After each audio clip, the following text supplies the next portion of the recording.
YouTube! Oi, tudo bom? Eu sou o Thunder, do Chat Trovão. Tudo certo? Então, a gente já viu o primeiro e o segundo filme do Danael sobre Hotline Miami. Faltou o terceiro filme.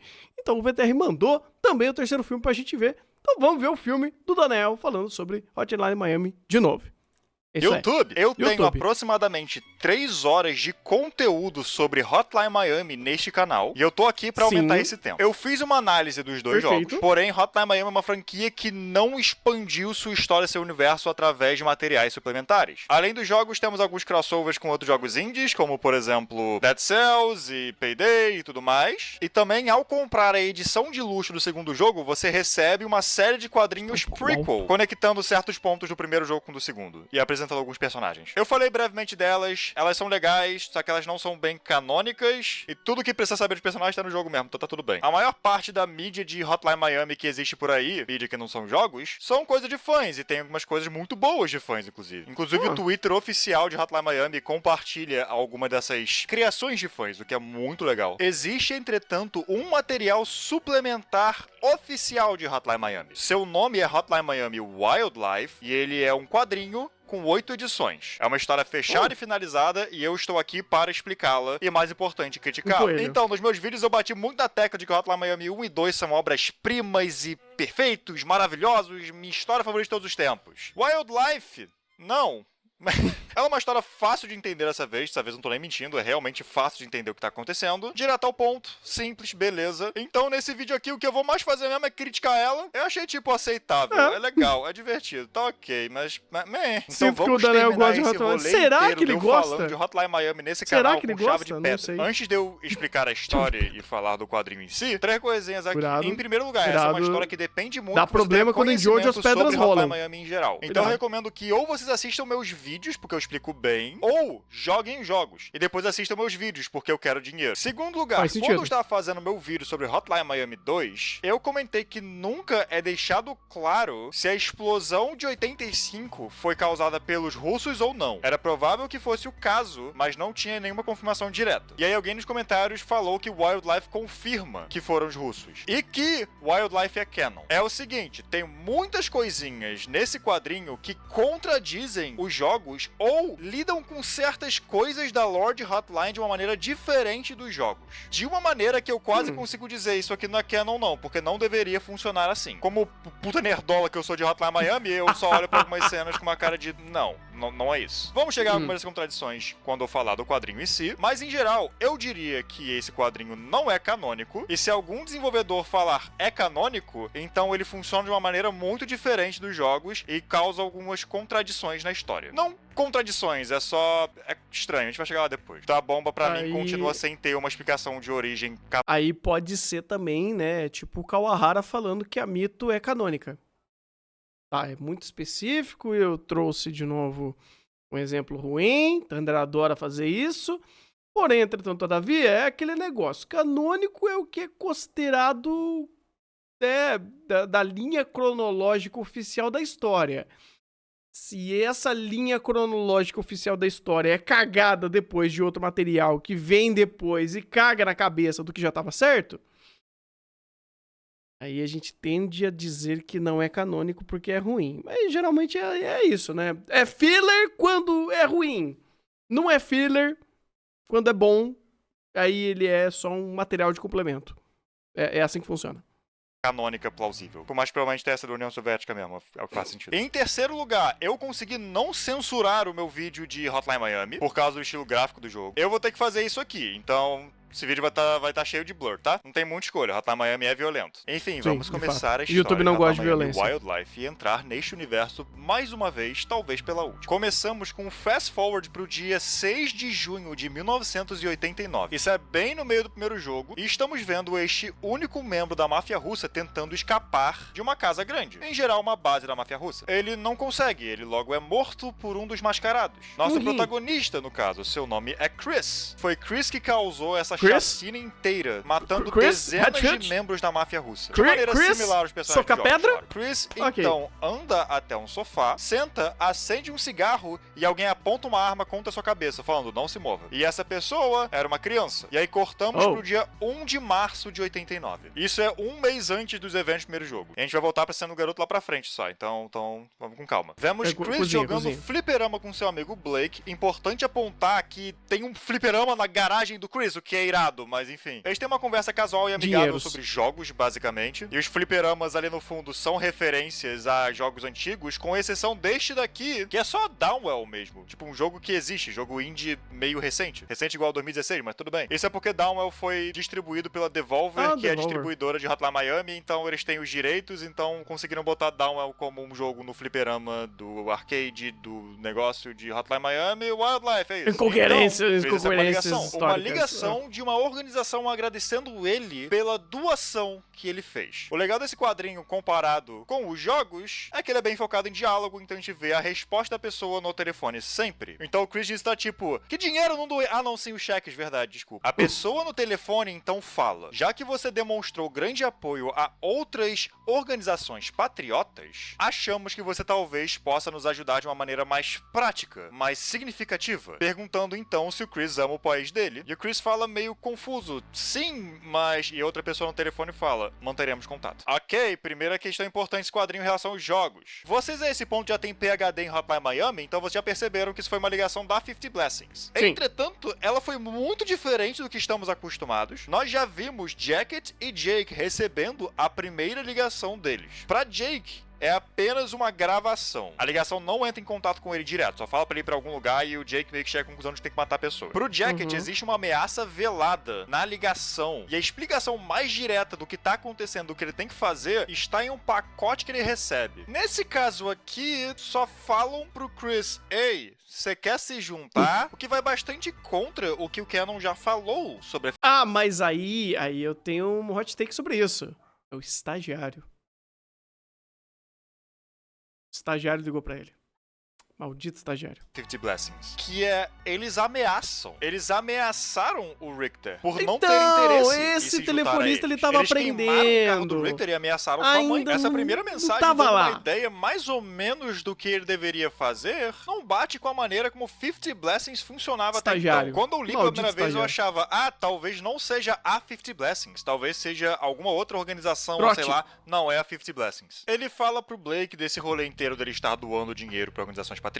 E o Blake tá tipo, cara, por quê? Compra mais maconha, qual foi? Compra mais fliperama, feature games. Desses caras do que só deixar dinheiro no banco, porque vai que os russos pegam o dinheiro do banco, né? Meu Deus do céu, esse quadrinho não é sutil, mas tá tudo bem, né? Blake fala de novo com os russos, isso engatilha o Chris e faz ele dar um rant meio longo. Sim, Blake, de novo, você realmente acha que não estamos em perigo? Em 5 anos estaremos vivendo em uma ditadura comunista. Escuta o que eu tô dizendo. Estados Unidos da Rússia Oriental...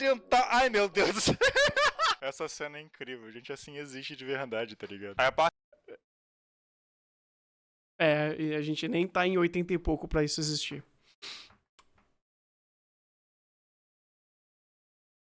Deixa pra lá, vai. O importante é, o Blake fala, isso não é um pouquinho dramático? E o Chris responde, fala de minha família. E os dois ficam num silêncio desconfortável. Os dois jogam mais um pouco e cortamos pro dia 5 de março. Chris está na cama com uma moça cheirando cocaína, eu não posso mostrar essa parte. E aí alguém bate na porta, os dois se desesperam, por motivos óbvios, mas era só o carteiro entregando pra Chris um pacote que ele não pediu, na verdade. Aí o carteiro fala, não se preocupe, já foi pago, tá tudo bem. Aí o Chris só tá tipo, tá bom. Tá pago, tá pago. Pra dentro da casa, traz pra nós. Surpresa, uma máscara de coelho e 2 metralhadoras. Eu vou dizer que este serviço de correio trabalha pra 50 Blessings, porque se esse não for o caso, como caralho você colocou esta arma aí dentro? Ninguém viu na inspeção, não? Tá meio pesado isso daqui. Nossa! Detector de metal existe nas 80, hein, gente? É importante dar uma olhada no que tem na porra do pacote. Enfim, vou dizer que foi 50 Blessings, tá tudo bem. A moça, que aparentemente é namorada do Chris, pergunta quem é, quer saber o que tem no pacote e tudo mais. E o Chris é um bocado agressivo com ela. Eu estou pouco me fudendo se você está curiosa. Você deveria aprender a manter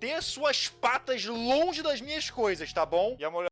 Caralho, isso foi um diálogo de Hotline Miami ou do... Eu esqueci o nome do autor de Gantz. O chat vai me corrigir.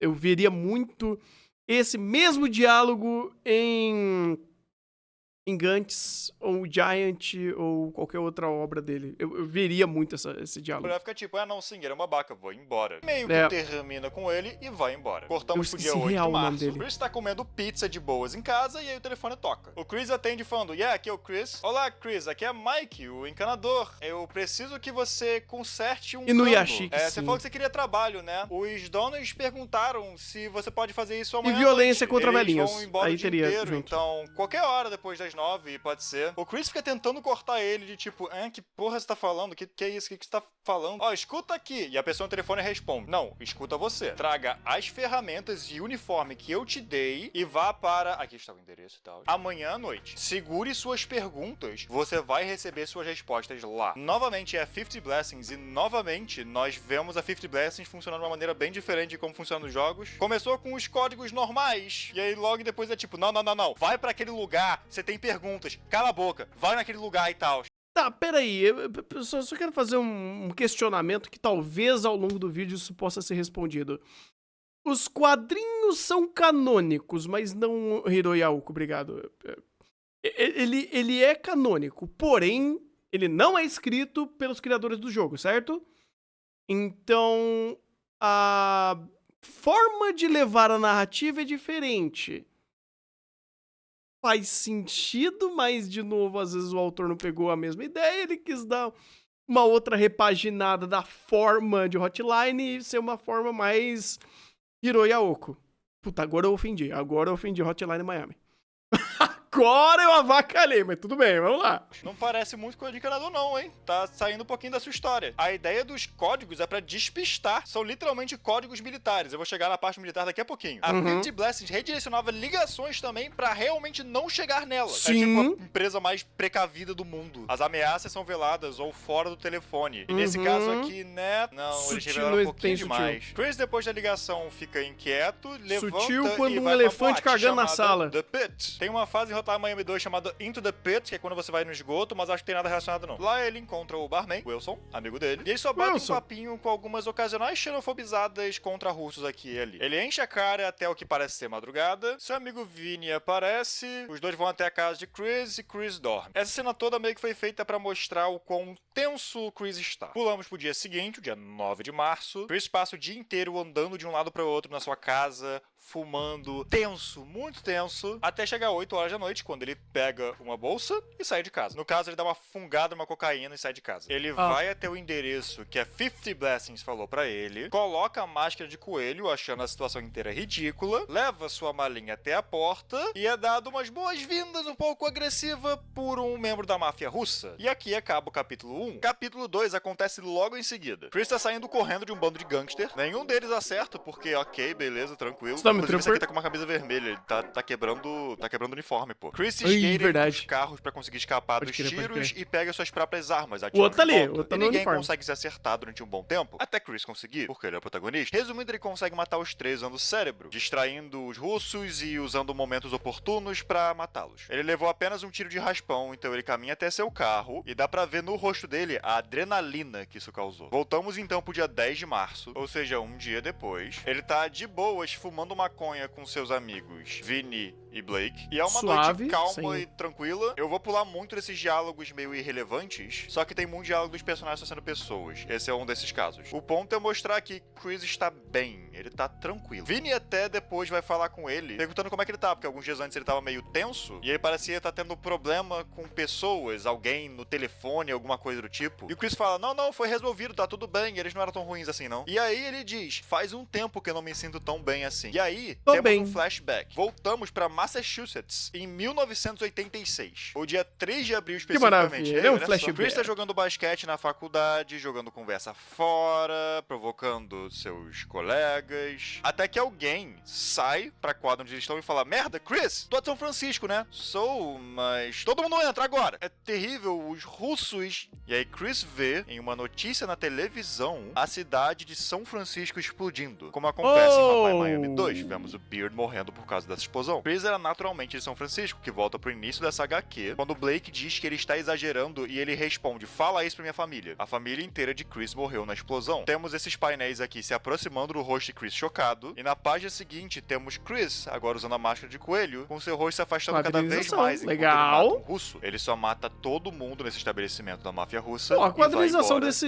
mangá parece Falando desses 2 capítulos, eu reclamei que a 50 Blessings não funciona 100% igual os jogos. Eu ri do fato de que parece um pouco um filme de ação meio genérico, onde o protagonista é imune a balas. Mas no fim das contas, eu tenho que dizer, isso foi bom, pô. Ótima apresentação, ótimo início. Essa HQ faz uma coisa muito, muito melhor que os jogos, que é dar motivação pro personagem. Na verdade, trabalhar os personagens. O personagem mais bem feito e mais bem escrito dos jogos, eu já argumentei antes, que é o Richter. E grande parte disso é que o Richter é só um cara normal. A gente foca bem mais nele sendo um cara normal do que nele saindo por aí matando pessoas. A gente só vê que ele tá numa situação bosta, então a gente foca nisso. Aqui nós entendemos a motivação do Chris, entendemos o ódio dele pelos russos, vemos ele incerto se ele realmente vai se juntar à questão da 50 Blessings, e vemos em um painel só, mas um painel muito efetivo, a adrenalina que causar violência traz pra ele. Ele tá preso nisso agora. Não só porque você não pode sair do rolê da 50 Blessings, ele só não sabe disso ainda, mas também porque a sensação de causar violência é como uma droga. Ele quer cada vez mais, ele quer essa sensação de novo. E foi uma ótima jogada fazer com que ele use drogas o tempo todo nessas 2 edições. Ele é uma pessoa que aparentemente se vicia com facilidade. Ele já está viciado. Eu pulei muitas conversas normais e aleatórias que ele tem com os amigos, mas elas servem pra mostrar. Ele é só um cara. É bem feito, eu gosto desse início. Esse início é muito bom. Agora, uma outra coisa que eu vou dar uma leve reclamada aqui, pra eu parar de reclamar do fato de que isso não é igual ao jogo, é que pela backstory temos uma ideia em geral de que o Chris não é militar. A 50 Blessing geralmente chama militares. Geralmente é a frase mais importante aqui, portanto não tem nada de muito errado pelo Chris estar ali. Só que o primeiro combate do Chris foi pura sorte. Ele saiu correndo, feito um maníaco, e acertou alguns tiros de sorte e conseguiu ser esperto o suficiente pra matar o último cara.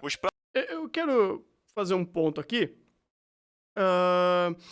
O mangá, né, o quadrinho, ele contextualiza muito melhor motivação de personagem, sim. Porém, eu ainda acho que o que ele faz, o que o jogo faz em âmbito de motivar é por outras vias. Porque aí vem o brilhantismo do jogo. O jogo não fala só sobre o personagem. O jogo fala sobre você. A motivação é a própria recompensa do gameplay. A narrativa embutida, ela te dá essa motivação. Em âmbito de personagem, meio que você vivenciar a própria adrenalina, o próprio viver desse personagem, como essa dopamina que sempre tá vindo através dessa violência, né? Então, não é texto, mas é a sensação, é a ação. O jogo te permite isso. O quadrinho não tem como, então ele vai usar de narrativa normal pra fazer isso, né? Vai contar uma história do personagem pra você ter o contexto dele. Sim, são formas diferentes, distintas, mas, sinceramente, eu acho muito mais genial quando se faz isso em videogame. Porque daí você tá usando o que ele permite, que é interação, e aí quando ele conta a narrativa através disso e te dá a sensação de personagem através do gameplay, é muito bom. É muito bom, porque daí mostra como o jogo sabe utilizar a narrativa emergente.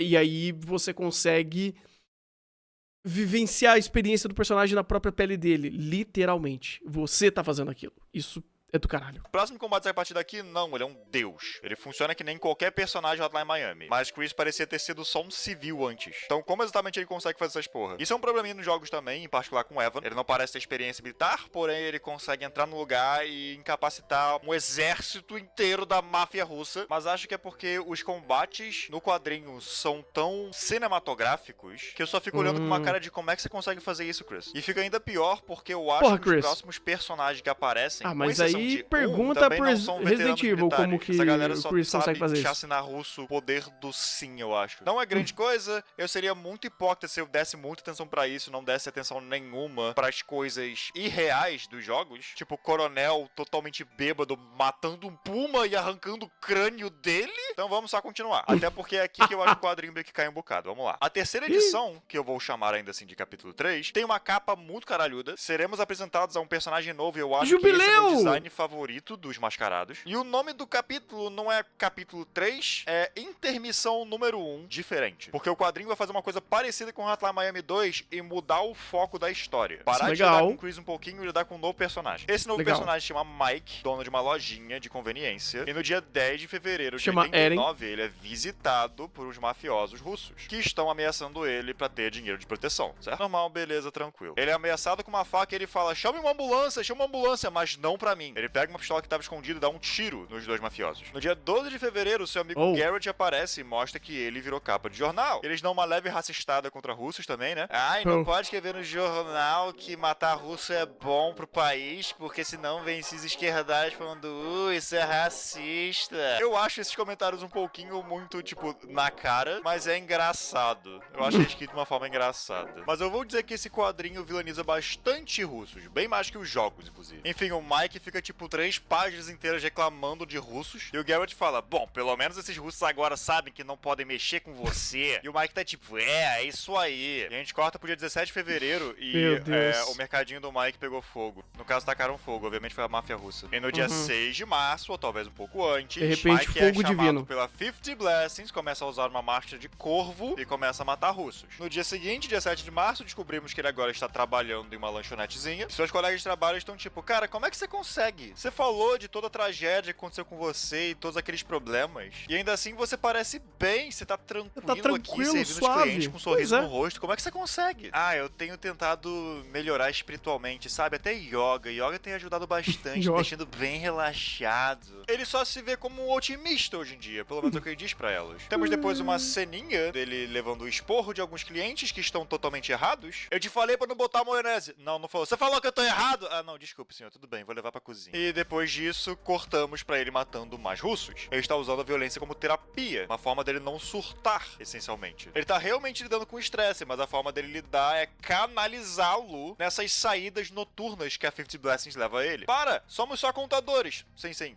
Russos. Ele vai matar os dois. E rouba o dinheiro deles também agora. Tem grana. E ele vai usar esse dinheiro pra reconstruir a loja dele. Tudo na vida do Mike parece estar indo muito bem. Entrar nesse ramo de matar russos, receber as ligações da 50 Blessings, tudo isso melhorou a vida dele por completo. Ele agora é uma pessoa mais estável mentalmente e ele tá conseguindo consertar todos os problemas da vida dele. E agora cortamos pro dia 3 de abril de 89. Caraca, esse quadrinho adora esse dia, hein? Mike limpa um lugar com vários membros da máfia russa. É um pouco mais difícil que normal, mas ele consegue sucesso até que o chefe daquele lugar aparece junto com o capanga. Ele fala, caramba, você fez uma bagunça aqui mesmo, hein? Você é bom. Você achou mesmo que poderia me matar na minha casa? Seu merdinha de respeitoso. Tá olhando em volta por quê? O que você tá procurando? Uma forma de sair daqui? Não tem nenhuma. Alexei, atire nele. E Alexei, o membro da máfia russa junto com o chefe, atira no chefe. Dá um tiro na cabeça do próprio chefe. E o Mike tá tipo, oi? Esse homem chamado Alexei fez isso como um ato de lealdade, porque ele vira pra Mike e fala, eu quero me juntar a vocês.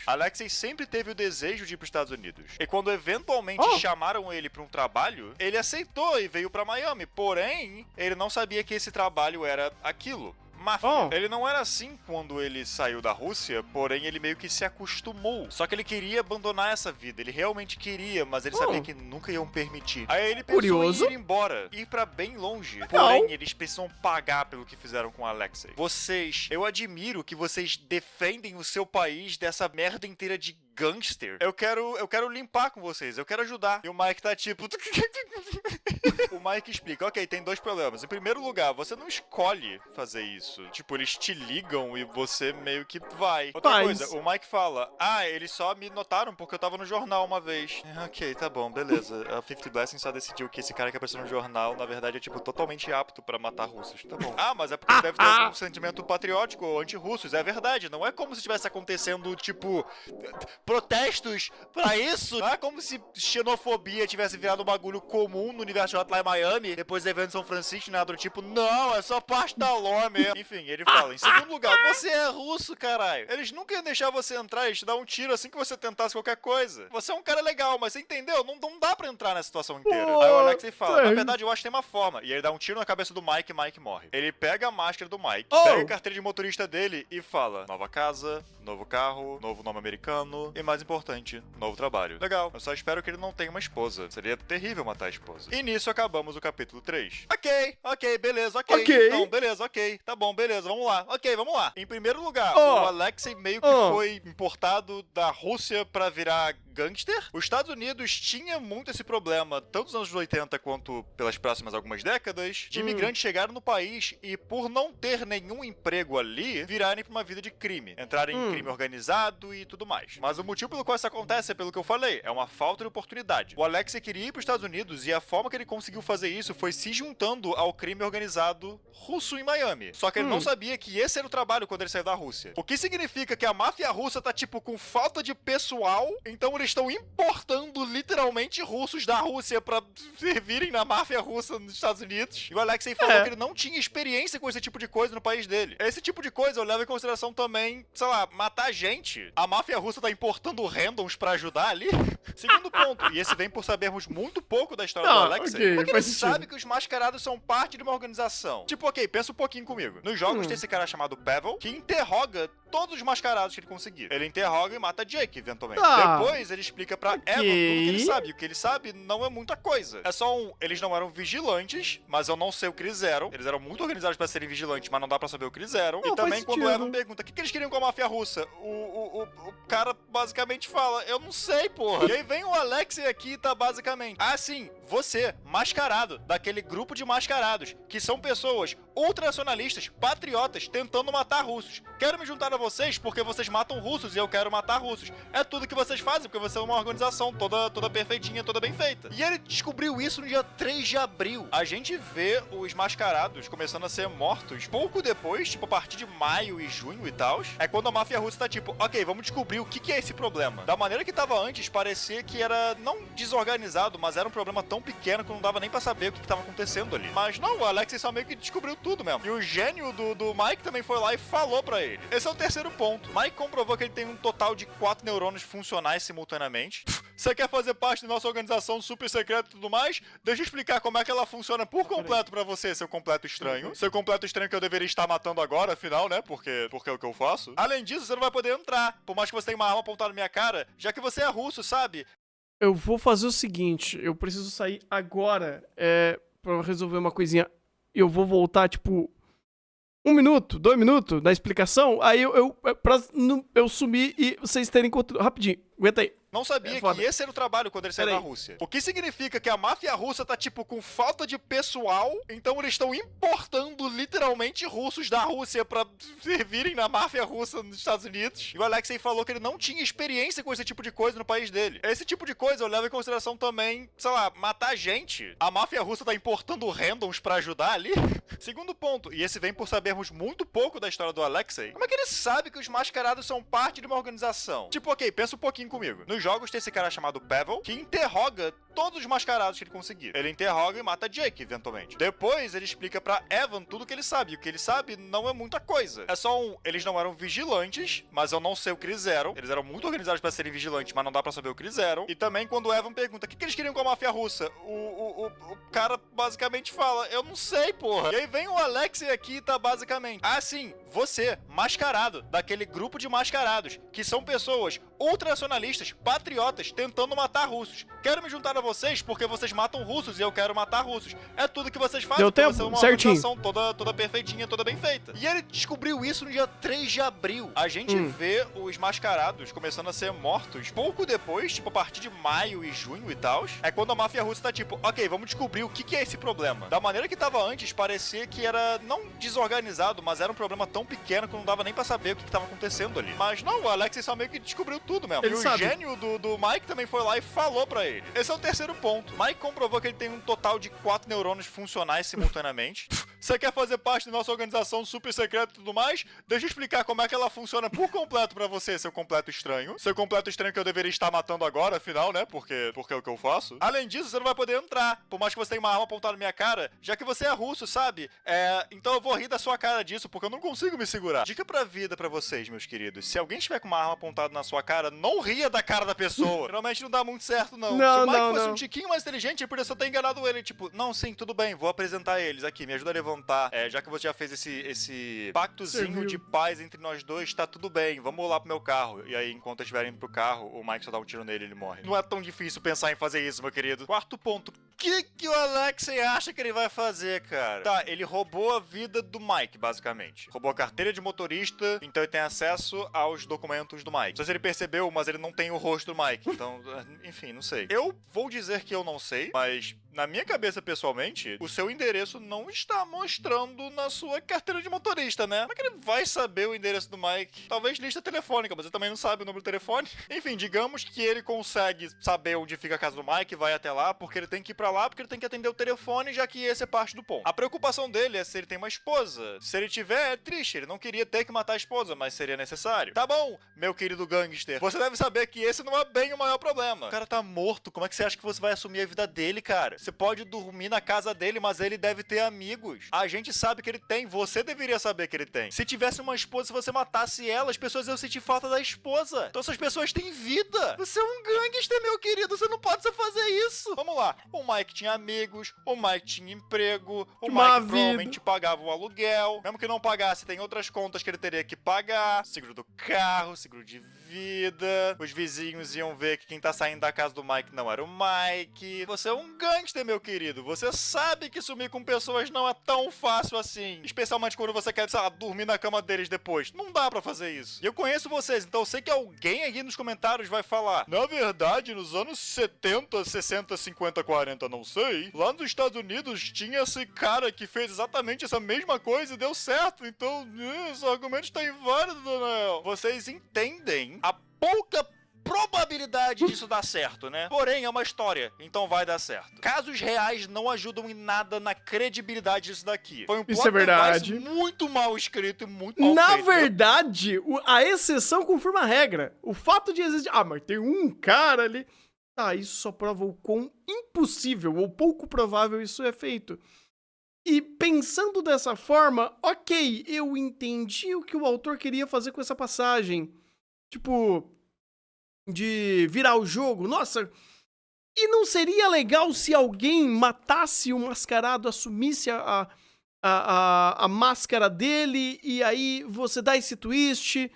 Pô, isso na mente do autor, pô, foi muito big brain. Nossa, eu vou pegar e Zaza, ele vai trocar eu vou trocar a pessoa, eu vou ser a pessoa que eu troquei, eu tenho a máscara da pessoa que eu matei, e agora eu tenho a vida dela, e agora eu vou assumir as coisas que ela faz, isso aí, ok. Só que pra fazer isso existe um mar de pormenores que quase que impossibilitam ou viabiliza isso acontecer. O que o Daniel tá falando tá completamente correto.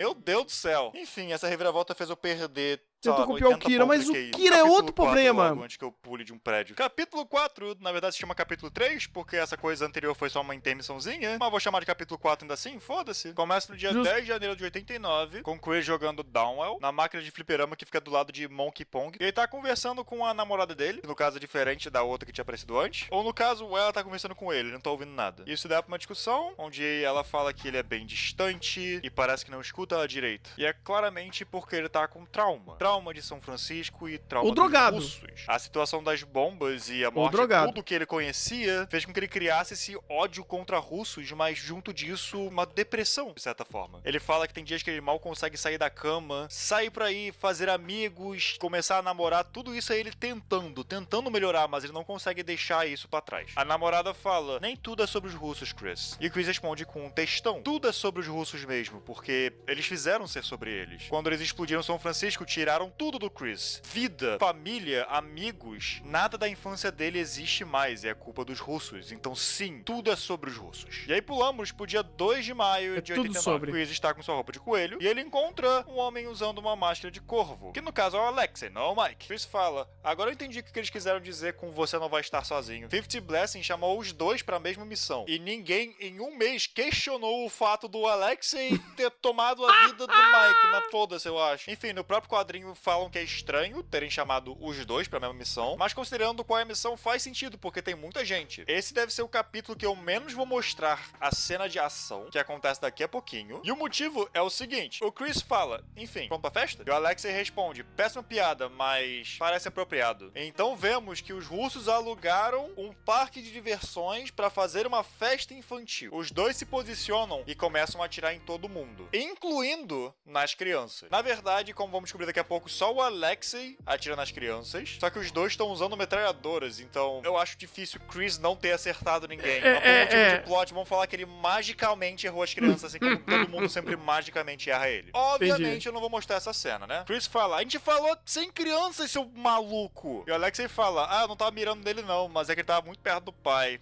É uma pena. E o Chris tá tipo, como assim uma pena, filha da puta? Seu psicopata, você matou uma criança. Em primeiro lugar, só uma criança levou tiro. Aparentemente eles têm mira perfeita. Em segundo lugar, se você não quiser matar crianças, você não sobe no topo de um prédio e atira embaixo com metralhadoras. Essa é a coisa mais imbecil que eu já ouvi na minha vida. Em terceiro lugar, não, matar a criança é errado, mas matar os pais dela na frente das crianças pra que eles fiquem traumatizados. Tá, tudo certo. Bem. Chris, mais cedo nesse capítulo a gente viu que você está traumatizado até agora por causa dos russos. Você está fazendo literalmente a mesma coisa e você nunca vai ter um momento de reflexão de tipo, não, verdade, né? O ponto de Hotline é o ciclo da violência. Quando uma história focada em diálogo e nos personagens, eu espero que os personagens percebam esse ciclo da violência. Só que, não, o Chris nunca para pra perceber, é só que matar a criança é errado, então ele não quer matar a criança. É isso, eu acho. Enfim, os russos encontram onde eles estão, combate contra eles, só que os mascarados vencem no final, salvando um ao outro em alguns momentos. Alexei fala, ei, obrigado por salvar minha vida. E o Chris fala, eu só não queria que você falasse com eles, senão nos torna amigos. Cada um entra em seu carro e vai embora. Sabe uma coisa que me deixa muito puto? O Alexei nunca mais vai aparecer nesse quadrinho. Tá vendo ele aqui no carro? Ele entra no carro, ele vai embora e ele vai embora, ele não aparece mais. Qual foi o ponto desse homem, meu Deus do céu? Essa treta inteira serviu pra construir que o Chris tem um certo coração mole em relação a crianças, como vamos ver daqui a pouco. Só que tem que ver a backstory do Alexei em intermissão anterior e blá blá blá, meio que não serve de nada não, mas tudo bem, né? Dia 17 de maio, Chris está com seus amigos no bar do Wilson. Vinny tá meio pra baixo e ele fala, nossa, não consigo parar de pensar no massacre. Aconteceu algum massacre numa faculdade lá em Miami e 30 alunos foram mortos. Meu Deus do céu, são muita gente, na verdade. Eu acho que em questão de pessoas mortas teria sido o maior massacre em colégio nos Estados Unidos naquela época. Tá todo mundo meio chocado com isso. Naquela época, em 80 e alguma coisa, os números atualizaram drasticamente de lá pra cá. Isso quer dizer alguma coisa? Talvez queira. Eu não quero pensar sobre isso. Fala, talvez tenha sido aqueles mascarados que têm aparecido às vezes. E aí o Chris fala, não parece ter sido eles, é diferente como eles funcionam. Eles vão pra algum lugar e matam todo mundo lá, parece bem igual ao que eles fazem. O Chris fala, são só russos, não faz sentido eles irem pra uma faculdade americana e matarem pessoas lá. E o Wilson, o barman, fala, não, eu concordo com o Chris nisso. Blake então fala uma coisa que mexe um bocado com o Chris. Talvez eles só tenham ficado sem russos, então agora estão indo atrás de americanos? Pensa sobre isso. Esses são assassinos malucos. O que você espera que eles façam depois que acabem com os russos? Só venham pra cá e bebam um pouquinho com a gente? Não, cara, essa galera tá sempre buscando um inimigo novo. E todo mundo fica em silêncio, um pouquinho reflexivo. Eu não acho que era necessário trazer uma porra de um massacre em colégio pra essa história, mas essa cena é legal. Porque traz um ponto importante de Hotline. Traz uma boa reflexão. Pode ter começado como um ódio que Chris tinha contra russos. Por isso que ele se juntou a 50 Blessings e por isso que ele começou a matar os russos. Entretanto, a esse ponto, não é isso. Ele tá tão dentro dessa adrenalina e se divertindo tanto com o que ele tá fazendo que o que acontece se eles acabarem com a máfia russa? Ele só vai parar? O cara que ele conheceu alguns dias antes, o com a máscara de corvo, ele pararia depois que acabasse com os russos? Não. Essa galera tá sempre atrás de inimigo novo. Eles estão viciados em violência, eles estão viciados em adrenalina, eles não vão parar só porque sim. Como o quadrinho já trouxe esse paralelo algumas vezes, é como uma droga. Então cortamos pro dia 6 de junho, que no caso é a cena que abriu nossa história inteira, certo? Chris está em um lugar, ele mata vários russos e então alguém aponta uma arma contra a sua cabeça. Uma criança. Por que você quer me matar? Você realmente tá perguntando isso? Eu moro aqui, eu conheci essas pessoas, todo mundo trabalhava com meu pai, você matou todo mundo. Meu pai provavelmente também estaria aqui se você não tivesse matado ele 2 semanas atrás. Isso é importante, mantenha isso em mente. O Chris até fala, como é que você sabe que fui eu? E o garoto fala, eu não sei, mas deve ter sido. Só que o garoto abaixa a arma. Ele não é um assassino, ele não quer realmente matar o Chris. Mesmo após tudo que o Chris fez. Isso é o Chris sendo confrontado com o que ele tá fazendo. Literalmente confrontado. O meu problema é que levou, mais de um mês pra ele ter essa reflexão, sendo que tava um pouquinho óbvio já quando ele matou a galera lá na festa, mas ainda assim ele não tem bem uma epifania, né? Nada mas do tipo. aí é mais um, reflexão. Isso aconteceu. O nome dessa criança é Peter, e por algum motivo ele começa a falar como se fosse um adulto, e ele faz um longo exposition dump. Essa conversa é muito longa pra explicar uma reflexão. Vamos lá. Peter tá sendo treinado pra ser um soldado da máfia russa daqui a alguns anos, em um momento assim como o pai dele era, e quem tá forçando ele a eventualmente virar isso é seu tio. O tio dele se chama Leonid Dobrov e é o chefão da máfia russa. De acordo com os jogos, não é, mas foda-se, eu acho. E o tio deixou o pai morrer. E Peter também fala que o tio é tão ruim quanto os mascarados. O Chris fala, pra uma criança de tipo 11 anos de idade, por que você só não foi embora? Foi pra polícia ou sei lá? E a criança de 11 anos de idade dá uma resposta tipo muito compreensível. O tio deles tem amigos em todos os lugares, incluindo com a polícia, então não dá pra ir pra polícia. E na verdade o tio não deixa ele ir pra lugar nenhum a esse ponto. Ele tá preso naquela casa, mas agora todo mundo morreu. Importante dizer que o Chris não matou o pai dele. E o cara que o Alexei matou no capítulo anterior não era o tal do Leonid. E Peter fala, qual é? Me ajuda a fugir então, por favor. E aí acabamos o capítulo 4. Colezinha, esse diálogo inteiro com o Peter e com o Chris é uma coisa que alguns escritores fazem que eu acho meio estúpido, que é ter um diálogo feito só pra acabar com qualquer possível furo de enredo que possa ter numa cena. Então os dois personagens questionam um pro outro, tipo, por que você não fez isso? Ah, por causa disso. Mas isso aqui? Ah, por causa disso daqui. É bom não ter furos, é legal, ótimo, beleza. Mas conversas assim são tão mecânicas, porque elas existem por um motivo muito específico. E nem o outro tem naturalidade. E o pior na verdade, tipo, não é nem infodump, é meio que pra fechar ifs, sendo que você não fez isso de forma natural, porque os seus personagens não agiam de forma natural, ou dentro do próprio estereótipo, ou da própria premissa, e você meio que pra costurar o porquê o personagem não fez de uma forma orgânica, você mete infodump, mete informação, e toma diálogo na tua cabeça, e vai.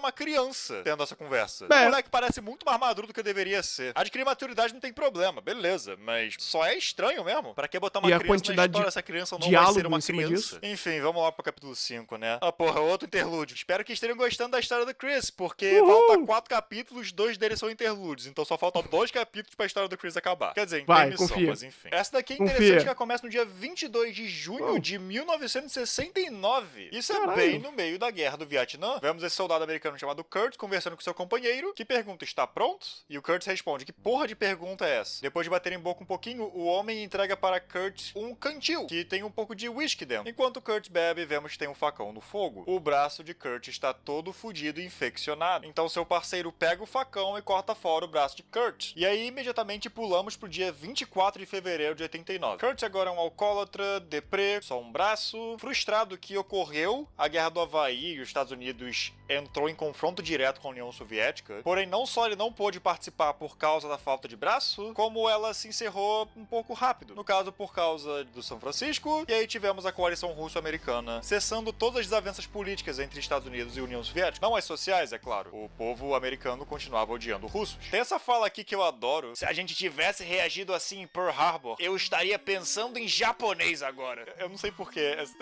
Eu vou ser sincero, eu gosto muito dos diálogos de fanático ultranacionalista que eles fazem nesse quadrinho, porque tem gente que realmente pensa e fala assim. Sem entrar no mérito de minhas posições políticas, eu acho bem ridículo e bem estúpido. É uma falta de compreensão da realidade que só é engraçada mesmo. E ver isso no quadrinho só é irado mesmo. Eu não consigo mais achar graça disso. Eu fico preocupado com isso, de verdade. Mas tudo bem, eu entendo. Engraçado. Kurt então recebe uma ligação de seu irmão lá no bar. Você sabe exatamente que ligação é essa. Eles ligaram pro bar, falaram o nome dele. Ah, meu Deus do céu! Vamos falar o nome do Chris? O Chris que falou o primeiro nome. Então a pessoa do outro lado do telefone só meio que, continuar a conversa porque fazia sentido. Nesse caso, o Kurt só tava nesse bar aleatório e o barman falou, ei, Kurt, tô ligando pra você. A 50 Blessings falou o nome do Kurt e ligou pro estabelecimento em vez de uma casa. Seus burros, o ponto em geral é vocês não serem pegos. É por isso que vocês, transferem a ligação. Por isso que Phone Home tava nessa história. Ai, cacete. Enfim, Kurt tá animado porque a ligação, atende e descobre que ele tem que limpar uns ratos na mansão. Nossa, que sutil. Kurt vai até onde ele tem que ir, fala que isso tudo é como se fosse brincadeira de criança, porque estar no exército é outra coisa. Eu não vou me estender muito na história do Kurt, vou até correr um pouquinho aqui. Ele bota a máscara, temos um flashback pra 88, onde ele encontra seu amigo Lester, que foi a pessoa que cortou seu braço durante a Guerra do Vietnã, e Lester chama ele pra 50 Blessings. Kurt é bem relutante de início, porque ele quer enfrentar os russos uma guerra, não em terrorismo ou trabalho policial. Isso não é uma revolução, isso não vai mudar nada. Mas no fim das contas ele ainda se aceita, em particular após ver alguns mafiosos russos chegando no lugar e fazendo bagunça e blá blá. É quase que a mesma coisa que todo mundo a esse ponto, né? Tá ficando repetitivo. Entretanto, ele pelo menos tem uma reflexão interessante. E foi assim que eu me juntei a 50 Blessings. Eu falei pra mim mesmo que eu estava fazendo isso pra proteger meus amigos. Quase como um serviço comunitário. Alguém tem que fazer, né? Mas mentira. Gangues estavam aqui antes dos russos chegarem. Gente sendo morta por gangsters é normal e vai continuar aqui após os russos forem embora. A verdade é que eu queria matar esses escrotos. Não pelos Estados Unidos, não por justiça, nem pelos meus amigos, mas sim por diversão, por mim mesmo. Eu gosto que o Kurt é o aberto nessa situação inteira. Ele sabe por que ele tá aqui e ele continua aqui porque ele gosta daqui. A arte dessa edição trata ele como uma fera mesmo, um monstro. Porque ele é o único que realmente 100% aceitou que ele gosta disso, que ele precisa disso. Que não tem nenhum motivo realmente complexo de por que ele tá fazendo isso. Tanto que é por isso que eu pulei um pouquinho da história dele. Como ele mesmo diz, não importa, ele tá se divertindo. Ele é um homem depressivo e meio que no fim da vida dele, então é tudo que restou pra ele. Ele tá resolvido com ele mesmo, né? É isso que eu quero e é isso aí. Ele literalmente fala isso no final do quadrinho, na verdade. Eu sou um homem de meia-idade, alcoólatra, com só um braço e sem chance de ter uma família ou emprego. Eu realmente preciso de motivos pra fazer isso? Nada mal, bem legal. Infelizmente ele vai ser muito mal utilizado. Capítulo 6. No dia 10 de outubro de 86, Chris é chutado de sua faculdade. Ele, como a gente já sabe, não tá lidando bem com a questão de São Francisco, e com isso já levou diversas advertências por causa de seu comportamento não muito agradável. Antes foi brigas ou bebidas, mas agora encontraram cocaína em seu quarto. Imagino que tenha sido aí que ele começou a usar drogas regularmente. Aí ele fala isso daqui. Você pode negar o quanto você quiser, mas isso ainda vai acontecer. Eu não vejo motivo de conseguir um diploma agora. Você realmente acha que seus alunos vão ter um futuro brilhante? Porque da forma que eu tô vendo, eles provavelmente só vão continuar trabalhando até algum dia enquanto eles estão sentados esperando o resultado de suas provas. Boom! Sim, isso foi uma referência ao fato de que em Hotline Miami 2 todo mundo morre. E aí Chris decide se mudar pra Miami. E a primeira pessoa que ele conhece em Miami é Blake, seu amigo até hoje em dia, que foi seu taxista naquele dia. Nessa conversa descobrimos que a família do Chris era rica, por isso que ele não precisa trabalhar. Só um detalhezinho importante dizer, tipo, ele realmente não faz nada durante o dia porque ele não precisa fazer nada durante o dia. Então pulamos pro dia 8 de junho de 1989. Maldito herdeiro. Chris está contando exatamente isso que eu falei pra Peter. Chris ainda não decidiu como que ele vai tirar o Peter do país, porque esse é o plano, levar ele pra outro país, é o mais seguro. Por mais que, tipo, na cabeça do Chris, o único problema que ele tá tendo agora é com os russos, e a máfia russa tá presente em Miami. É só não ir pra Miami. Mas tá tudo bem, ele quer levar pra outro país. E o Peter pergunta, e aí, você só vai me levar pra outro país e me deixar lá? E o Chris basicamente fala, Peter e ele conversam sobre por que Chris não vai pra outro país, já que ele tem tanto medo dos russos destruírem os Estados Unidos. Pro Chris meio que não importa, ele acha que se um país tacar uma bomba no outro, todo mundo vai tacar bomba nos outros países, então nenhum lugar do mundo realmente é seguro, que é possivelmente o que aconteceu no final de Hotline 2, não vamos esquecer. E aí ele também fala, eu tenho uma missão aqui e agora. E Peter responde, matar a gente, né? Eu achava que isso ia ser tipo um momento de reflexão pro Chris e tudo mais, só que ele basicamente fala, não você, porque você é bom, você é do bem, você pode ser salvo. Não é que nem os outros russos que são terríveis e horrendos, você pode ser uma boa pessoa ainda. E o Peter tá tipo, uau, Chris, você tem razão, eu sou o único russo bonzinho nessa história inteira. A frase, você ainda pode ser salvo, dói a minha cabeça, porque às vezes parece que essa história não decidiu se acha as ações de Mascarado justificáveis ou não. Eu não sou burro, eu tenho total noção que o que um personagem acha é diferente do que a história tá dizendo, que é diferente do que o autor acha. Tanto que eu elogiei o capítulo anterior pelo fato do Kurt ser um psicopata que só se diverte matando e é isso. E ele tá ok com isso. Funciona para as ideias de Hotline, por mais que, né, eu discorde com ele por motivos óbvios, mas essa história do Chris e do Peter é meio confusa. Parece que o Chris tá desenvolvendo, mas só, tipo, mais ou menos. E o Peter só age como uma criança quando rola cenas assim. Porque crianças são burras, eu tô ok com o Peter ser burro, mas ele só é às vezes. Enfim, Chris começa a mentir que Peter é primo dele, pra não levantar suspeitas, em particular quando o Blake vai na casa dele jogar um pouquinho de videogame. E eles ficam ali conversando de boa, suave, legal, tranquilo. E alguém dá um tiro na porta, um bando de membros da máfia russa aparecem e o Chris imediatamente pega uma pistola que tava escondido numa gaveta e aponta pra cabeça do Peter. O Chris fala pro Blake ir pro quarto, já que os russos não vão deixar eles saírem pela porta da frente. Depois ele fala pro Peter ir pro quarto também. E aí ele usa as habilidades naturais dele de ser imune a levar bala, eu acho, e corre até o quarto enquanto os russos atiram nele. Falando nisso, moleque tava aqui nesse painel, e aí chegando aqui ele começou a correr. Então, tipo, ele correu literalmente 30 centímetros, ou o Chris começou a correr pra dentro do quarto um pouco mais cedo, o que fez com que Peter tenha que correr também pra dentro do quarto, e com isso, os mafiosos começaram a atirar, enquanto o Peter ainda estava à vista. Enfim, Blake tá tipo, que porra tá acontecendo aqui, meu amigo? Sério, que porra é essa? O que você tá fazendo? Aí ele leva tiros nas costas que vieram da janela e morre. Blake está morto. Então eu acho que os mafiosos não chegaram a pensar no fato de que talvez as balas dele se espalhassem e acertassem o Peter, que é o que eles não querem fazer. Chris mata todos os mafiosos, pega uma mala e fala pro Peter, vambora. Eles vão até um hotel na estrada e Chris pensa no que fazer. Afinal, Dobrov tá atrás deles, então eles têm que ser rápidos. Se Dobrov, que no caso é o tio do Peter, descobriu onde Chris vive, eles certamente vão descobrir onde estão agora. Então eles têm que pensar num plano muito rápido, sair dali o mais rápido possível. E aí cortamos pra Wilson, o dono do bar que a gente já visitou algumas vezes. Ele chega no trabalho dele e tem uma mensagem na caixa registradora. E é uma mensagem da 50 Blessings, falando pra exterminar um rato. E esse rato está no quarto de hotel onde está Chris e Peter. A 50 Blessings quer matar Chris por estar ajudando um russo. E Wilson, esse tempo todo, era um dos mascarados. E com isso acabamos esse capítulo. Por que diabos a 50 Blessings usou o nome dele? Eu não aguento mais isso. Como que vocês não foram descobertos em tipo 35 segundos, meus queridos? Capítulo 7, a terceira e última intermissão, dessa vez, de Wilson. No dia 4 de fevereiro de 89, Wilson e sua família são chamados na delegacia de polícia porque o seu filho, bem jovenzinho, deve ter uns 12 anos, foi testemunha de um assassinato que aconteceu na loja de sorvete. Os culpados provavelmente são a máfia russa, que surpresa, e seu filho vai ter que depor no tribunal, afinal, como eu falei, ele é a única testemunha. E então cortamos pro dia 27 de julho de 1971, durante um movimento hippie nos Estados Unidos. Wilson era um hippie e um veterano da guerra do Vietnã treta com eles um pouco. Ah, vocês jovens querem paz, então eu perdi minhas pernas lá por nenhum motivo, é isso, hein? Vocês são antipatriotas. E o Wilson faz um discurso inteiro de nós estamos protestando para cessar a máquina de guerra, porque vocês morrem e são feridos só para deixar pessoas ricas ainda mais ricas. Estamos tentando deixar tudo melhor para todo mundo, incluindo você. E o cara caga, ele basicamente manda um sutil vai tomar no seu cu. Voltamos pra noite do dia onde o filho do Wilson viu aquela situação inteira. O Wilson tá cuidando do seu bar e alguém fala, pô, a gente tem que escutar mesmo essa porra desse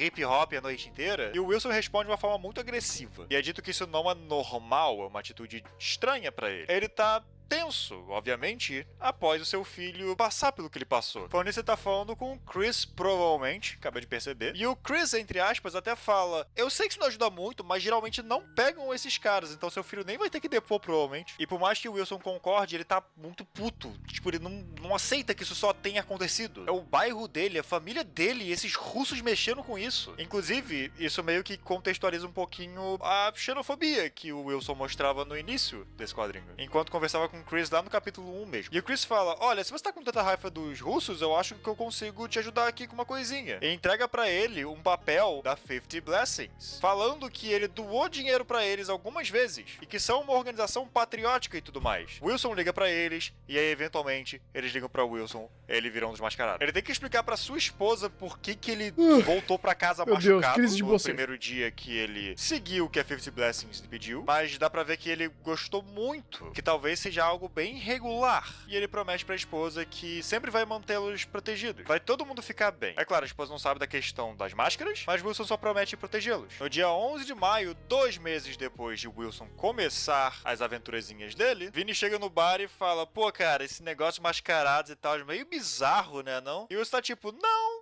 me preocuparia com eles não, acho ele suave. A conversa eventualmente leva pro passado do Wilson, onde ele explica pra Vinny que ele era um pacifista. Só que essas visões dele mudaram com o tempo. Ele não deixou de ser anti-guerra, mas ele deixou de ser anti-violência. Porque violência às vezes é necessário. Violência é como um diálogo. Você pode conversar com alguém até essa pessoa parar de fazer o que você não quer que ela faça. Porém, algumas pessoas só entendem a língua da violência. Portanto, tem que conversar com essa pessoa na língua que ela entenda. Wilson também gosta de violência, como todo mundo nessa franquia inteira, é claro. Ele sente a adrenalina de fazer o que tá todo mundo fazendo. Porém, cada personagem usa um raciocínio diferente pra isso. E o de Wilson é realmente isso que eu disse. A máfia russa é uma ameaça pra ele e pra sua família. Eles não vão parar. Portanto, ele vai matar parte da máfia russa com a ajuda da 50 Blessings, que vai lhe dar lugares pra ir, pra que assim todo mundo fique seguro. É como se ele estivesse tentando esconder pra si próprio que ele é uma pessoa boa, usando uma justificativa que faz sentido. sentido, né? E aí cortamos pro dia 13 de maio, onde vemos 2 membros da máfia russa conversando. Um deles fala, pô, quer ir pra tomar cerveja depois disso daqui? O outro fala, não, eu tô ocupado, não posso. Tem que encontrar meu filho, porque tem um tempo que eu não vejo ele. Aqui, olha ele aqui. Aí mostra a foto do filho, os dois conversam sobre o garoto, falando que ele sofre bullying na escola por ser russo, porém ele é um ótimo garoto, ele é muito legal, ele é bonzinho, bem bonito, tem bastante futuro, e esse cara realmente é só um pai preocupado. E aí, no meio dessa conversa, os dois escutam um barulho de tiro. Wilson invadiu o lugar. Ele mata todos os membros da máfia russa que estão ali, e por fim, mata o pai do garoto. É revelado em algumas páginas, então vou revelar logo aqui. Esse cara era pai do Peter. Lembra que o Peter falou que um mascarado matou o pai dele? Então, foi o Wilson, criando uma dicotomia bem interessante que dessa vez é totalmente intencional, em particular nas últimas páginas do capítulo. Metade da página é uma sequência de painéis mostrando todos os corpos que o Wilson deixou no caminho, e a outra metade é o Wilson indo pra casa e indo interagir com sua família. Wilson não consegue ver a violência que segue em círculos, nem o que ele próprio acabou causando. Deixou um garoto órfão, e agora Chris está no meio de uma situação bem complicada por causa disso. E com isso, Wilson foi chamado para matar Chris. Tudo por culpa de Wilson. Isso tudo foi muito bem feito, na verdade. Legal. Muitas vezes, porque, tipo, ele tem alguns capítulos muito bons e alguns muito bostas. Sim, esse foi muito bom. Tá seguindo de uma maneira um pouco estranha, no sentido de o próximo capítulo é o último, mas não parece. Então, o final é ruim. Então vamos lá pro capítulo 8. Capítulo 8 começa com Chris monologando de uma maneira um pouquinho... Eu passei minha vida inteira tentando descobrir o que fazer. Qual era meu propósito na vida? Eu achei que eu tinha descoberto, mas eu estava errado. Aí depois ele diz, fiz merda, vou morrer. Aí ele se droga, sai do banheiro e fala pro Peter, tô pronto. E o Peter pergunta, pronto pra quê, cacete? Aí ele fala, tá bom, vamos esperar aqui um pouquinho. O capítulo começou ótimo, eu sei, vamos lá. Enquanto eles falam que eles vão esperar um pouquinho pra ver se tá seguro, pra eles poderem fugir, quem que aparece? Wilson e Kurt. Chris imediatamente percebe que eles não estão ali pra ajudar, e os dois, enquanto isso, estão conversando sobre si próprios, de tipo, nossa, ligaram pra gente matar um dos nossos? Cacete, puta que pariu, que bizarro e tal. No caso, o Wilson tá assim, o Kurt tá tipo, eu não ligo. Chris e Peter conseguem enganar os dois e fugir pelo banheiro. Eles roubam o carro do Wilson. Wilson e Kurt pegam o carro do Kurt e começam uma perseguição pela cidade de Miami. Uma perseguição que tá acontecendo de manhãzinha e vai escalonar um bocado. Então vamos lá que isso vai ser estranho. Eles destroem uma parte da cidade e causam o maior caos. Eles não atropelam ninguém, mas eles quase atropelam uma galera umas 4 ou 5 vezes durante a perseguição, o que chama muito a atenção, mas nada acontece com isso. Mas é tão nada acontece que... Então, Kurt em algum momento vai pegar algo no carro. O que ele vai pegar? O que ele tá pegando, hein? Que porra é essa? Ah, não, claro, tá, por que não? Beleza, né? Claro. Kurt atira uma porra de um lança-foguetes contra a porra da ponte. Que bom que não tinha ninguém nessa ponte, né? Nossa, que sorte. Imagina o caos que seria. A porra da ponte explode, o carro do Chris cai mais ou menos uns 15 metros até pousar de forma bem segura em cima de uma cercazinha de metal. Tá cheio de gente perto dessa cerca, mas ele não acerta ninguém, todo mundo sai correndo. O Chris tá super bem, então ele só levanta e tira o Peter do carro, que também tá super bem, por sinal. Suave. O Wilson também pulam e o carro deles miraculosamente não acerta o carro do Chris. Bom trabalho, gente, pelo bem do lado só. Kurt, entretanto, talvez não estivesse com um cinto de segurança, então ele bateu a cabeça, mas ele tá vivo, mas ele tá meio não inconsciente, porque ele tem que aparecer daqui a pouquinho, só que indisposto no momento. Wilson vai sozinho. Chris se machucou na queda, eu acho, porque esse machucado não tava aqui antes, e eu também não tenho total certeza de como ele conseguiria esse machucado em específico, porque é muito pequeno pra um ferimento, né, de carro, mas whatever, não sei, eu nunca bati meu carro, gente. Eu não bato carros, afinal não dirijo, então tá tudo bem. Chris e o Wilson caem na porrada e o Wilson dá um tiro no braço do Chris, o que traz a dúvida de, tipo, se você queria deixar o Chris machucado, ele se machuca, tipo, 2 páginas depois de aparecer o machucado dele, então, tipo... E aí, essa cena aqui é a minha origem de super vilão, porque o Wilson pega uma arma e aponta na cabeça do Chris, e aí o Peter sai correndo e fala, Chris, não! E aí o Wilson fala...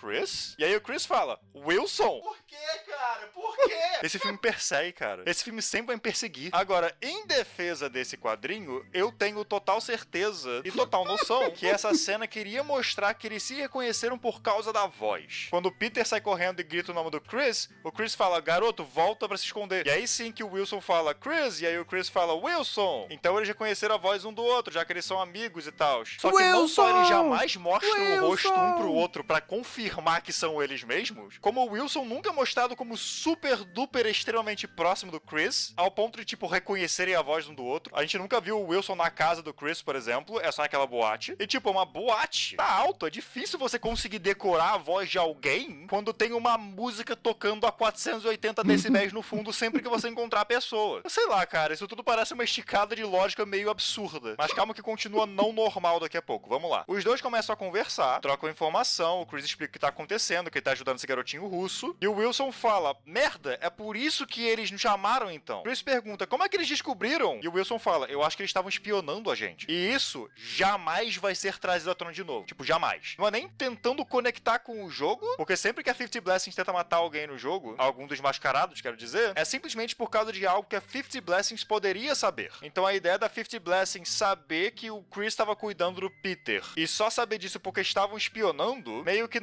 não leva a nada e vem do nada. Eu aceitaria se eles só soubessem e ponto. Parte do ponto da organização é que a gente não sabe tudo sobre ela, tá tudo bem deixar assim. Enfim, no meio da conversa... Tá, mas aí vem um outro problema. Por que que a 50 Blessing estaria atrás de um garotinho? Tipo, tem outras preocupações? Sabe, tem outra... Você tem uma lista de tarefas que existem todas as... Sei lá, tem 400 itens ali e todos eles são mais prioritários do que acabar com ele. Não sei. O Kurt acorda e o Wilson fala, Chris... Me bate e dá um tiro na minha perna pra fazer parecer que você escapou porque ele estava brigando pra que eles não venham atrás de mim também. O Chris faz exatamente isso, mas da maneira menos realista possível, porque ele derruba o Wilson, fica em cima dele, levanta, pega a arma e dá um tiro na perna. Por que diabos o cara que tá tentando escapar dos dois mascarados daria um tiro na perna de um deles e não só mataria eles? Afinal, parte do ponto dos mascarados é que não tem problema matar, eles estão tranquilos com isso. Depois Chris e Kurt caem na porrada, ele é violento, é brutal, é intenso, é por isso que eu tô tendo que censurar um pouquinho. E aí, no fim das contas, o Peter ajuda o Chris e o Chris pega uma pistola e dá uma coronhada na cara do Kurt, desacordando / matando ele. Eu digo isso porque não é claro. É uma coronhada muito violenta, só que se o Kurt estiver morto, essa cena inteira com o Wilson não faz nenhum sentido. Teoricamente, ele teria dito aquilo porque ele chegou à conclusão de que eles estavam sendo espionados. Mas não só ele falou em voz alta, me bate, me dá um tiro, como ele deu um joinha pro Chris também, quando o Chris estava indo embora. Então, se você estivesse tentando se disfarçar contra alguma força que você não sabe qual seja, parabéns, você falhou. Se você estivesse tentando se disfarçar por causa do Kurt especificamente, faz um pouco mais de sentido, mas aí ele não pode ter morrido, senão eu vou ter perdido meu tempo e eu não gosto de perder tempo. Mas já considera a reação do Wilson também, tipo, ah tá, ok, ele matou o Kurt. Acho que eu vou andar até em casa. Ah, não posso, né? Só que da maneira que tá apresentado nos painéis, realmente parece que ele morreu. Enfim, não importa, sabe por quê? Porque falta 4 páginas e Wilson e Kurt nunca mais aparecem. Cortamos pro dia 26 de outubro de 89, estamos no Reino Unido. Chris, que não se esqueça, era rico, levou ele e Peter para o Reino Unido. Peter volta do que eu imagino ser a escola, os dois batem um papinho sobre como foi o dia de aula. Peter. E aí o Peter pergunta pro Chris, que aparentemente é o guardião legal dele agora, como é que foi não fazer nada o dia inteiro? E o Chris fala, até que não foi tão ruim assim. Fim. É assim que acaba Hotline Miami Wildlife. Conceitualmente o final funciona, pelo menos esse final do Chris e do Peter funciona bem, entra nos temas da história, do que a história tava fazendo. Só que o resto do capítulo é uma baguncinha, né? Em primeiro lugar, olhando pro canon, esse duelo final é um pouquinho maior do que deveria ser. Tem um motivo pelo qual todas as fases de Hotline Miami se passam à noite. E também tem um motivo pelo qual você vai contra traficantes, ou a máfia russa, ou o cartel colombiano. A galera do universo de Hotline não liga muito pra esses alvos. E eles estão mortos de noite. Então, tipo, meio que foda-se. Só que nesse caso aqui, eles explodem uma ponte e entram num tiroteio ao ar livre, onde tem um bando de testemunhas que a galera só sai correndo. Então eles teriam visto a galera de máscara ali atrás, dando tiro uns nos outros. Isso se passa no final do primeiro jogo, dia 10 de julho, beleza, lá pra frente mesmo. Mas ainda assim são um pouquinho grandes demais, eu teria que ver as consequências disso, porque teriam que ter algumas, né? E aí também tem o rolê de que quem tava caçando eles antes era a máfia russa, e agora de repente é 50 Blessings, e é isso. E aí o nosso final é contra 50 Blessings, porque meio que foram eles que acharam antes, eu acho. Falando em russo... Tá, ok, isso... eu não vou pensar. O Daniel já fez isso pra gente. Obrigado. Cadê o Alexei? Não só eu sou totalmente contra a forma como começaram a história dele, eu sou contra a forma como acabaram também. Porque introduziram o personagem meio que com o bumbum, fizeram ele interagir com o Chris, que aí meio que progrediu um pouquinho a história do Chris, teve desenvolvimento pro personagem, mais ou menos, e tudo mais. E aí no confronto final, onde pegam os dois outros mascarados que conhecemos durante a história, eles só ignoram o Alexei, ele fica de canto ali. O que aconteceu com ele? Não sei. Eu sinto que esse quadrinho quis pegar um pouquinho a ideia de Hotline Miami 2. A história de Hotline 2 é completamente aleatória. É um bando de personagens diferentes, cada um fazendo a própria coisa. Porém, a existência de outros personagens influenciam a história individual de cada um. Eles fazem aqui é do caralho. O grande ponto de cada uma dessas histórias é quando elas interagem com outras histórias. E como a vida de alguns meio que cessa, a história de alguns personagens só meio que cessa porque encontraram outros. Só que aqui, como a gente tá focado no Chris e aí volta e meia aparecem outros personagens, meio que o efeito é bem diferente e a minha reação é só a gente perdeu um pouquinho do nosso tempo, sendo que eu, em geral, gostei mais desses capítulos individuais do que da história do Chris em si. Eu acho que os capítulos do Kurt e do Wilson foram os melhores capítulos. Só que a história ainda é do Chris, então a gente tem a backstory desses personagens, aí eles aparecem nesse final só e não fazem muita coisa. É só uma estranha decisão e eu fico me perguntando por que fizeram assim. E a única resposta que eu consigo encontrar era pra ter uma, entre aspas, segunda temporada. A história do Chris acabou, só que tem tanta coisinha em aberto ainda. Kurt realmente morreu ou não? Se ele morreu, qual era o ponto de fazer aquela cena com o Wilson? No que vai dar essa história da 50 Blessings espionar os mascarados? Cadê este babaca aqui? Pô, então, o Wilson matou o pai do Peter, né, Leque? Isso é só um bagulho que acontece e é um cliffhanger todo legal, porque tem uns temas interessantes nisso, mas meio que nada, né? Na verdade, ninguém envolvido na situação sabe que isso aconteceu. Com o Wilson também meio que não aprendeu nada, né? Parece que essa história deveria continuar sem o Chris. Talvez com o Chris fazendo algumas leves aparições, mas tendo o Wilson como protagonista. Só que, não. A gente só teve esses outros capítulos. O que, honestamente, é uma pena. No fim das contas, Hotline Miami Wildlife é ok. Tem muitas coisinhas que eu gostei, muitos temas legais que foram apresentados aqui e muitos capítulos individuais muito bons. Só que a história em geral... E além disso, muitas decisões e ginásticas lógicas que fizeram me incomodaram bastante. Isso é Hotline Miami, não é feito pra ser totalmente realista. Só que, meu Deus do céu, apresenta de uma maneira que faça um pouquinho mais sentido. Se o Chris se fode, eu levar um tiro de raspão, tá ok por cair de 15 metros com um carro. Enfim, eu vou ser sincero e falar que eu nunca vi muita gente falando dessa HQ. Então eu não tenho ideia de qual é a opinião geral das pessoas. Se você já leu, fala aí nos comentários o que você achou dela. Eu sou um velho chato e rabugento fanboy de Hotline Miami? Talvez. Então diga aí se ela é secretamente boa esse tempo todo e eu só achei ok mesmo. Enfim, é isso. Muito obrigado por ter assistido. Muito obrigado pela paciência. E muito obrigado a quem me apoia financeiramente de qualquer maneira. Até a próxima. E eu prometo que dessa vez eu não vou botar estática nenhuma na tela. Então relaxe, não se preocupe. Pô, me parece que é muito mais pelo como também. Porque o Hotline, os jogos, é muito pelo como. Como você conta essa história. Não apenas a história em si. Mas a forma que você veicula essa história é super importante. É super unitário pra essa história ser contada dessa forma. E quando você faz uma transmídia, vai pra um quadrinho onde você tem alguns menos recursos pra contar ela, você não tem um apoio de música, você não tem animação, você não tem interação, né, interatividade, porque você não tem o controle da história, você não joga a história. Ela precisa ser contada de outras formas, e eles provavelmente escolheram de uma forma muito... Preciso ser hollywoodiano. Eu preciso ser dedo no cu e gritaria, e eu vou fazer uma perseguição de carro com lança-míssel. E vai, sabe? Por quê? E às vezes algumas histórias só tinham... eu vou fazer esse paralelo porque esse paralelo parece ser legal. Olha que legal fazer esse paralelo. Olha como isso parece ser inteligente. E às vezes você tipo, meio que sai do espectro da obra, porque Hotline, ele é muito sobre esse ímpeto e esse vazio da violência, né? O quanto a violência, ela só vai gerar mais violência. Ele não sai muito desse espiral, né? Por mais que existam várias histórias que façam essa espiral rodar, é muito interessante como Hotline, como uma unidade dos dois jogos, ela é sobre isso. Ela tem muito disso. Aqui eles tentaram dar tons diferentes, provavelmente, como eu falei, não é escrito pelos pelos autores originais do jogo, e aí você perde tato, tom, forma, e aí conta essa história de um jeito, ou de maneiras, ou de detalhes que o original, ele tem muito mais... Ele se preocupa muito mais com aquilo do que outras adaptações de outros autores. Mas interessante de ter. Realmente não me parece nada canônico, não que também isso importe muito, porque, de novo, quando o canônico é só mal feito, a gente ignora, fala que é filler. A gente sempre faz isso. Mas ainda assim, interessante saber que essas histórias existiram e eu também não achei nada demais.